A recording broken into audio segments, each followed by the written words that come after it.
పశ్చిమాసియాలో ఉద్రిక్తతలు అంతకంతకు పెరుగుతున్నాయి. తాజాగా అమెరికా, ఇరాన్ మధ్య మరోసారి ఘర్షణలు చోటు చేసుకున్నాయి. చమురు రవాణాకు కీలకమైన హార్ముజ్ జలసంధి సమీపంలో ఇరాన్ డ్రోన్లు ప్రయోగించింది. దీనిపై ఆగ్రహం వ్యక్తం చేసిన అగ్రరాజ్యం అమెరికా ఇరాన్ పైన దాడికి దిగింది. ఇరాన్కు చెందిన తీర ప్రాంత నిఘా రాడార్ కేంద్రాలే లక్ష్యంగా దాడులు నిర్వహించింది. హార్ముజ్ జలసంధిలో నౌకల రవాణాకు ఇరాన్ డ్రోన్ దాడులు ముప్పుగా మారాయని యుఎస్ సెంట్రల్ కమాండ్ తెలిపింది. అందుకే తక్షణమే స్పందించాల్సి వచ్చిందని పేర్కొంది. టెహ్రాన్కు చెందిన 4 డ్రోన్లను కూల్చివేశామని యుఎస్ సెంట్రల్ కమాండ్ వెల్లడించింది.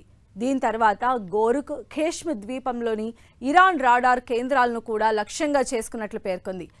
మరిన్ని దాడుల నుంచి రక్షించుకోవడానికి ఈ చర్యలు చేపట్టినట్లు సెంట్రల్ కమాండ్ తెలిపింది. ఇరాన్ దురాక్రమణల నుంచి రక్షించుకునేందుకు తమ ప్రతిస్పందనలు కొనసాగుతాయని స్పష్టం చేసింది.